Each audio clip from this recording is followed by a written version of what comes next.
guys.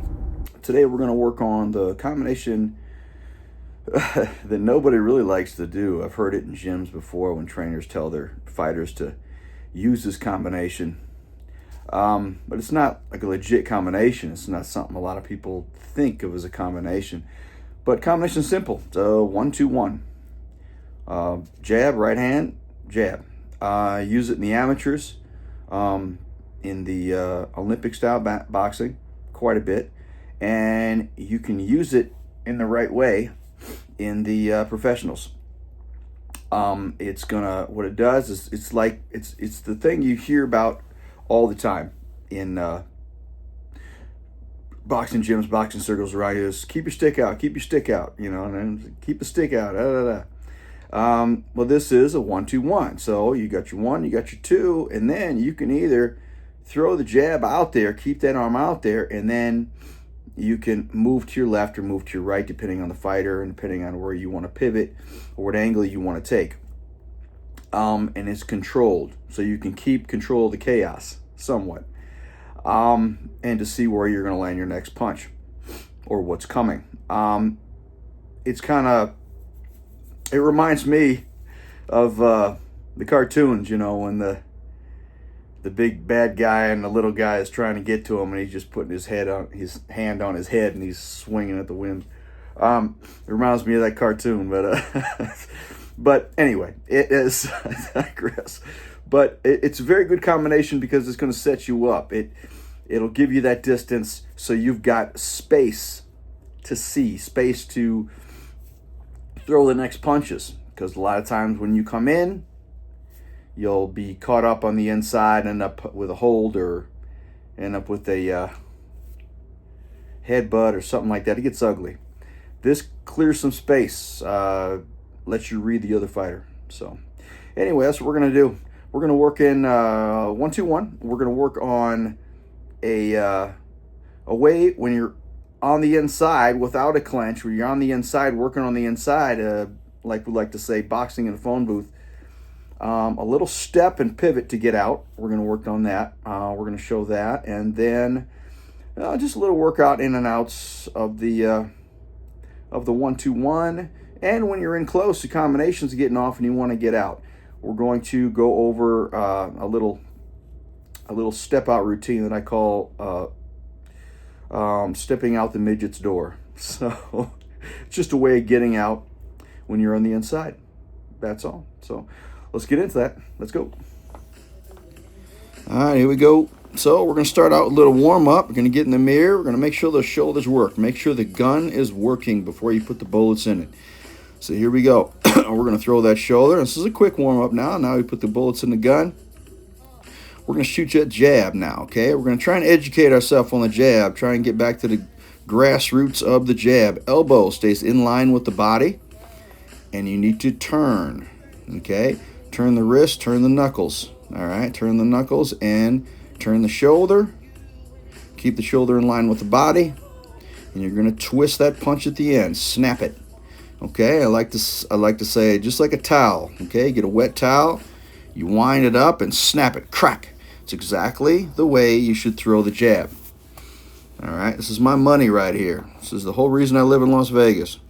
All right, I was not a big puncher. Matter of fact, I've never knocked anybody out. Made people quit, made people bleed, made the referee stop fights because of bleeding and cuts, and guy couldn't get out of the corner because I threw some really good body punches and it just weighed on him eventually. Never knocked somebody out cold. Do not have that kind of, never had that kind of punch.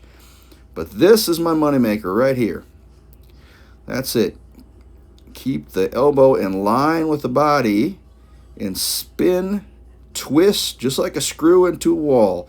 Twist it, and that's going to break that skin. And it's going to give you the snap that you want and get it right back just as fast as you went forward. And that's what we're going to work on here in the beginning. All you're doing is getting warmed up. You want to make sure all the mechanics are the way they should be.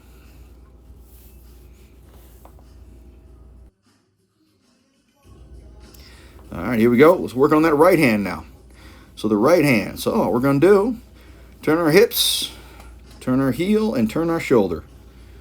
Heel, hip, and shoulder. We're turning that complete body, flipping the switch, so to speak, just like a light switch on the wall. You're going to flip the switch on the right hand. It's all about the elbow, or all about the shoulder. We're going to get that gun working perfectly before we put the bullets in it. Good. And exhale. It's going to let you get a little more twist. And right now we are literally stretching out the back because you'll get sore. Get stiff and sore. All right, bullets are in the gun. Same thing on this punch now. Elbow stays in. Do not let that elbow get so wide. And then twist. Turn it over. All right, remember now, in both punches, shoulder replaces the head. The shoulder replaces the head. All right, just a shade, just an inch, just 2.5 inches. Shoulder replaces the head. That's how you want to do it. Okay, now we'll give you this. Same thing. We're going to start out making sure the gun works. Then we'll put the bullets in it. Make sure you're loose. Like I said, I'm shaking a little bit, shaking out. That's why we call this a shakeout. Professional boxing trainers should always have that little thing in their pocket. Say, hey, shake out. Okay? Shake out. All that means is shake out. Shake a little bit. Do some ballistic stretching. Shake your body out a little bit. Shake the arms, shake the shoulders. Get shook out. Get woke up. Loosen everything up because you should be tight if you're working out the way you should be. Ligaments and all those little connective tissue should be tight. So shake out. Same thing. Here we go. So now, keep that front. You see what I'm doing? I learned that from a great man. Keep your front arm, your forward arm, keep it occupied. Keep it moving. Okay? Hands in front of you. Hands in front of you. Hands in front of you. All right, Larry Holmes, he was the one that taught me about the jab, said one thing to me that changed my concept of the jab. Keep it in front of you. Keep it active. In, out, in front of your face.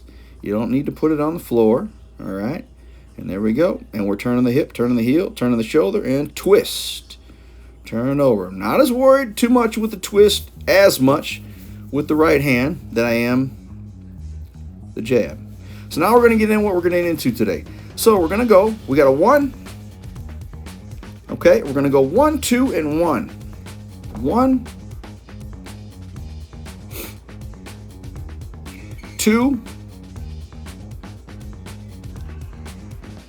and 1. Okay, now that last one, if I stay on the inside and I simply turn my hip and shoulder and throw that 1 into the throat. Okay, that last one, 1, 2, and 1. I'm gonna upper chest and throat that last jab. Okay, just like I told you guys in other videos before, if you control the head, you control the body. This will lift the other fighter up if you do it correctly. You got to really turn it over. But all you're doing is a skeletal system. All you're doing is turning the hip, turning the shoulder, and giving them a legitimate jab, but going for that upper chest, knowing that it's going to go to that neck and going to go to that chin, and it's going to pop that head off, like we used to say back when I was a kid in the Midwest. You call them dandelions. We used to grab them off the ground and then pop the head right off. I don't know if you guys know that, but it's a little thing we used to do in the Midwest. It's a little weed.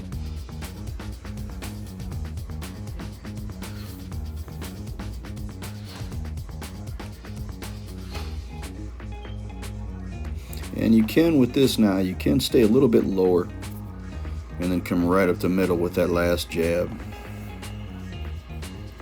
But it's like I said, the first jab's going to get you in. Then number 2 is your heavy punch. You're going to bring it in there, and then solid. Bring that 1 right down the middle. Right down the middle. We call it a 2x4 through the window, right in your face. That's how you want to do it.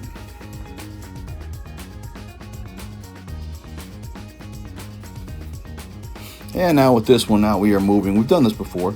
So now, but you are using your jab, 1, 2, 1, and it's on movement. So you're 1, 2, 1, and that 1 is literally going to give you a pivot and space, so nothing's coming at you. There you go. So now you get the space to punch. So now when you go 1, 2, 1, and then you go, yep, there, you're taking an angle away. If he's going to come at you, you're ready. You're ready to throw that 2 whenever it's available. Or you can always hook if he comes inside. If he gets inside of you, you can turn that hook over. That's all. And you want to work on these things now. You go from one angle to the next, nice and easy. Don't try and impress anybody. You're literally putting information in the computer. Okay? And that's it. So now we got this is just straight on so you guys can see this. Just a different camera angle of it. You know. And that's it. And we always want to keep the jab pumping, but there's your 2. And keeping your jab out in front of you. And basic, it's just a 1, 2, 1. And then you're going to go out at an angle. That's it. With that 1. And that 1's going to make sure that you are having that space. And you can see what you're doing. It's called smart boxing, baby. Smart boxing. 1, 2, and space. There it is. Now if he comes forward, you got a 2.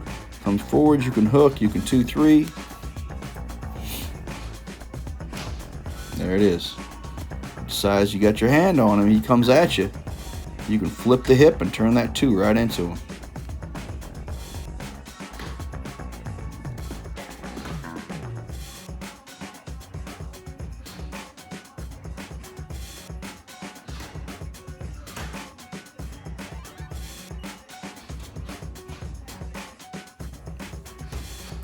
Okay, gloves are on. Here we go. So now we're going to actually make a little contact. Nothing crazy. Ain't got to go nuts here. So 1, 2, and 1. Keep the space in front of you and look for that counter. Look for him to come, to press. If he presses, that's when you make him pay. All right. 1, 2, and 1. Now, when you keep that 1 out there, understand you don't have to always 1 the chest, the upper chest, the chin, the face, the eyes. You can use that to place it just on a shoulder or in front of his eyes, so he's got something in his face. You don't want to give him a clear view. All right, we call that bugs in a windshield. You want to keep stuff in front of him. Now obviously this is what we're working on now. We're working on that 1, 2, and then you're on the inside, and that's 1, 2, 1 right up the middle. And I like this. I've seen a few fighters use this. De La Hoya honestly used it against Gonzalez. If you ever looked that fight up, I mean, man, he came out of a somewhat crouch. You know him; he's not that type of fighter. But man, his left hand was his only hand. He wasn't a right-handed fighter. He was a one-handed fighter basically his entire career. So that jab was always his bread and butter jab, and obviously the hook. So when he come out of that crunch and just sent that jab right down the middle, it was vicious. And it worked very well against Gonzalez. Best jab I've ever seen De La Hoya use was against Gonzalez in that fight. Best jab that De La Hoya ever used. Not the best jab I've ever seen. But it was very good that night.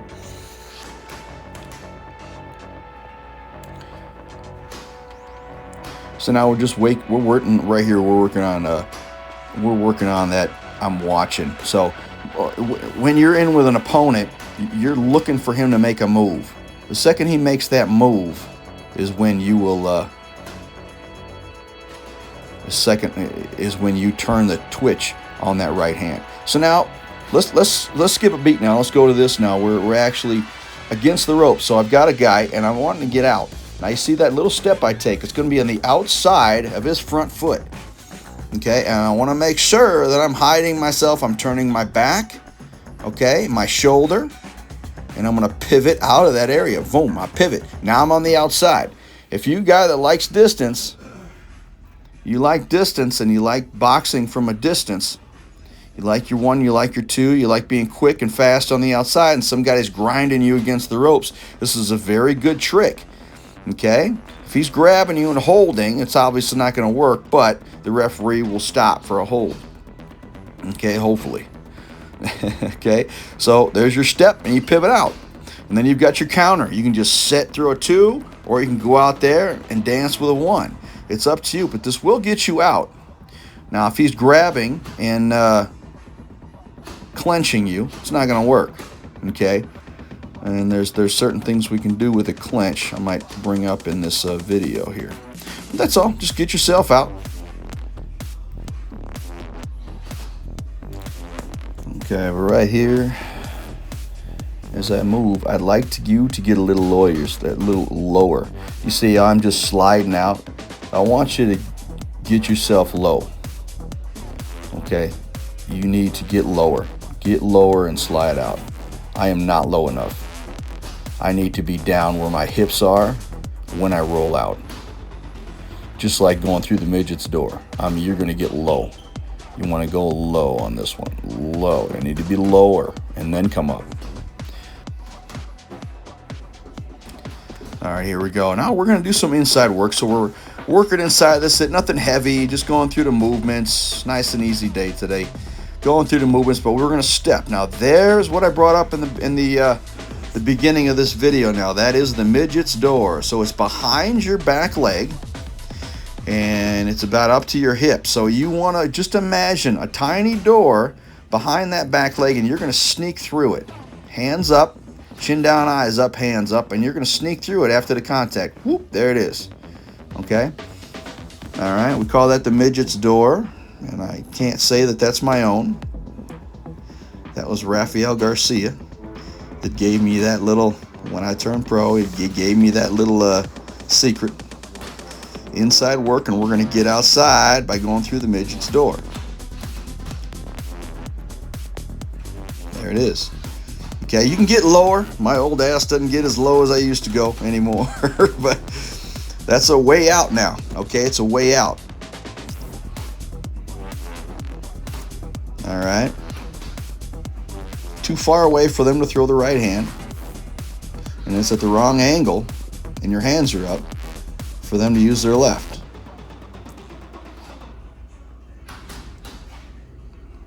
Yep, and then we're working on the 1, 2, and 1. There it is, and that's going to set. There you go. Set your 2 up, 2, 3. There it is.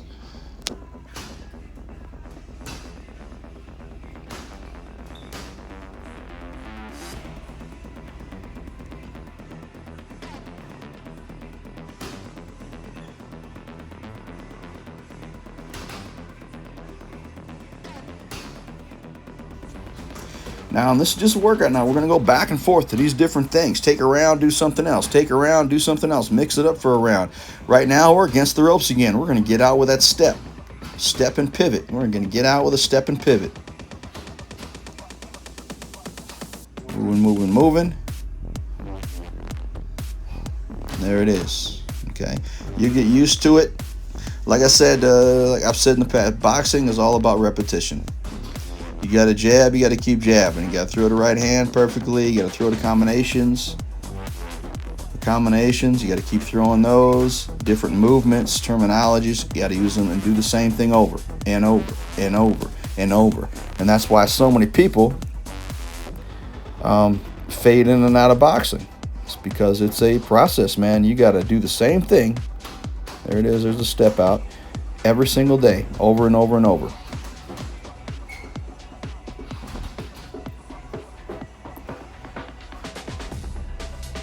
You can stay up and just use that jab to fade out. You can go out the midget's door. There's a lot of different ways to get out from being on the inside. You can 1, 2, 1 and pivot slide. There goes to the midget's door. Got a little bit lower. And keep working.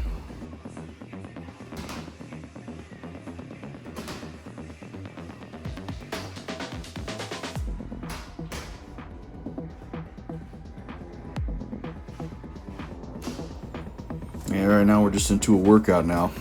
Okay, it's later on in the day. Just into a workout now. We are simply working ones, 1, 2, and a 1, 2, 1. We're just right in front of them. We're just working now. Just working. They're horrible right hands, by the way. This is already into, just about 3 or 4 rounds into a workout with my old butt. But we're looking for 1, 2, 1. That's what I'm trying to look at here. Just keeping that one in front. Keep them in front of you. Keep that stick out there. 1, 2, 1. Now, I'm just working on the punches right now. Haven't pivoted yet. Just working on the punches. Like I said, guys, stay strict. Stay strict. And there's my pivot. Like I said, guys, please be better than me. I'm an old 50-year-old man. Stiffer than a board. My right hand. Sometimes just have bad right hand days. Yeah, I've always had that. Today is a bad right hand day. So that's the video for today, but I just wanted to leave you with a few things. Some of you guys may be wondering why I'm always at my home here in the I have a garage here. It kind of converted into a little workout room. So first, for copyright, because I don't want to have all the music at all these gyms blaring, and I have to deal with that. Second, I have people, whenever I go to gyms, people constantly coming up asking me questions and stuff like that, and I don't want to be an asshole and hey, I'm videoing here or whatever. I eventually probably will end up going to gyms and things like that, but other than that, it's a lot of nonsense going on in the gyms, a lot of bad negativity, cussing and swearing, the N-word in every other sentence. I'm just not into that. Boxing has took a wrong turn when it comes to the society of boxing. The brotherhood of boxing has really took a hit in these past years, and that's why, more than that, I think that's why MMA, things like that, have all went further than boxing has in these past very many number of years here. It's just, like I said, very unprofessional. A lot of gyms, a majority of all the gyms, are very unprofessional. There's only a few that aren't, and they are exclusive. They are for professionals, and they are key lock, you know what I mean? So, and media's invited in when they're allowed and things like that. So those are the places I like going. But I got a few guys that I know have gyms out here I'm revisiting, and I'll do some things with them, and I'll video and things like that, things that I can. But other than that, when I do work with fighters that have fights coming up, I mean, they're big fights, things like that, you don't video what you're doing. You don't give away all the secrets. So anyway, that's the reason why I do things like I'm very keep to myself type of guy. I've been in the world for since age 11, and I'm in my 50s now. So like to keep to myself. I'm that kind of guy, so it is what it is. So anyway, so we worked on that today. Like I said, worked on a 1-2-1, 1-2-1, and giving ourselves a space. Give yourself space to punch. You went out the midget's door today. All right, remember, that's wherever your back foot is, that door is right back there. It's always there. Just got to use it. Right. And then we snuck out the side. So when you sneak out the side, when you take that step, when you're inside, you take that step and pivot around your opponent. Get lower than I did. I was not low enough. You got to get low enough. You think of the same thing you want to think about, and I didn't get low enough either for the midget's door. So you want to get a little lower than I did and sneak out the door. Make it a sneak out there. So other than that, that's all I got to give you today. I'm going to put some more things together. Keep liking if you can, and keep watching the videos, man, and share and whatever, and subscribe if you haven't, and I'm going to keep bringing them to you. I like doing this. I like my sons sat me down. They said, "Hey, Dad, you've been in the business forever, ever since we known you. Don't leave it. Don't just let it go. You got too much in your head, too much knowledge. You just let it go. Don't die with it. Let it be. Put it out there." So that's what I'm doing, putting it out there. So you got any questions, things like that, hey, message me or whatever they do on these things. I'll get it eventually. So man, I hope you guys having a good day, good night, good morning, whatever it is for you. All right, man. We'll catch you again. Bye. Thanks.